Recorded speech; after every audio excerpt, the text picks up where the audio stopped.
Good morning, world. Everything is good, man. This is Kareem Muhammad, CEO and owner of Pou'Er Tv. Just want to let you all know that we're going live tomorrow morning at 9 o'clock. You can tune in to my Facebook channel at Pou'Er TV. Power is spelled Pou apostrophe ER TV. Our program is so designed that it addresses community issues. We seek it to reduce crime and reduce recidivism. We seek to inspire and motivate and empower. There are a lot of things that are going on in our community that we're delinquents in. Oftentimes we're waiting for other people, man, to do for us that which we can do for ourselves. And we find ourselves lagging behind. We take our dollars and we support other people's businesses without supporting our own. Oftentimes we sit around and see the problem, but we don't get up and strive to do something about the problem. So Power is here, man, to inspire us, to arouse in us the desire to want to do something, and then motivate us through the right information and providing the right resources, and which will ultimately empower us. So we're asking the world out there, man, to support our idea. If you in the Williamsburg, James City County area, get with us, man. We can do something about the issues that are in our community. We can address employment issues, domestic violence, mental health issues, educational issues, social issues. We can curb gang violence and youth violence in our community. We can bring more protection to our women and our young daughters. And we can seek to have ideas to invest back into the community, whether it's summer programs for our youth, whether it's fundraisers, whether it's drive to provide book bag for back to school activity, to supporting the idea of community events. We can do something about the issues that are in our community. I also want to let you know, man, Power was an idea that I began while serving time in the Virginia Department of Correction. Some of you know me, some of you don't. I was previously known as Kelvin Brown, and through a transition in my life, I changed my name, which also changed my life. I did 25 years, 8 months in the Virginia Department of Corrections for committing a robbery in 1992 in York County, Virginia.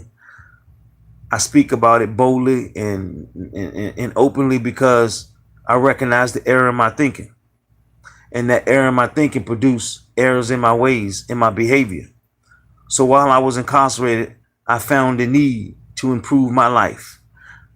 I used 3 steps, which are the 3 fundamental steps to self-improvement. Self-examination. I looked at myself, took a real good look at myself in the mirror. And then took step number 2, I analyzed myself. I began to break myself down and compartmentalize me.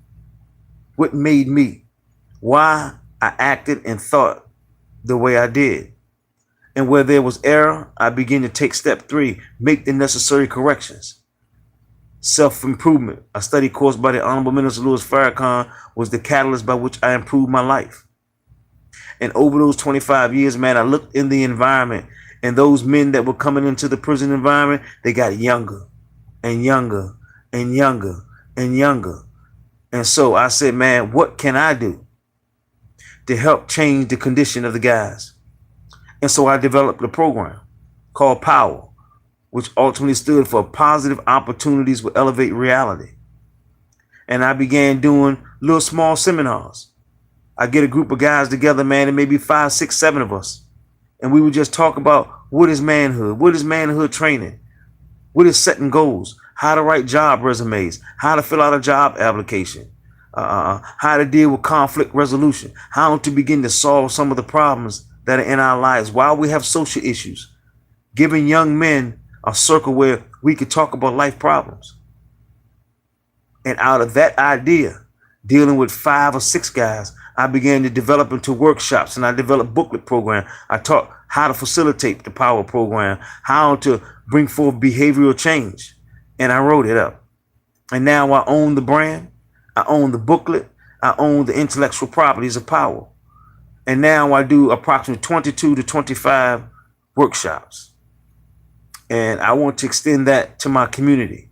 And if I'm blessed with an opportunity to go back behind the walls, whether it's in prisons, whether in juvenile facilities, whether working with local police to curb crime in our community, whether working with the Boys and Girls Club, talking to young men, preventing them from going into those prison houses.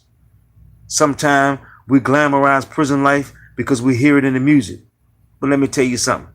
To all my young brothers and sisters out there, prison is not a place to go. You don't want to go there because the first thing they strip you of is your manhood, your ability to make a decision and then act on it. They take that from you by telling you what to eat, what not to eat, what to think, how to think, what you can watch on television, what channels you can watch and what you can't watch, what you can purchase, how much you can purchase, all the way down to when you can see your family. They control your mail. They control the very air that is pumped through the ventilation system.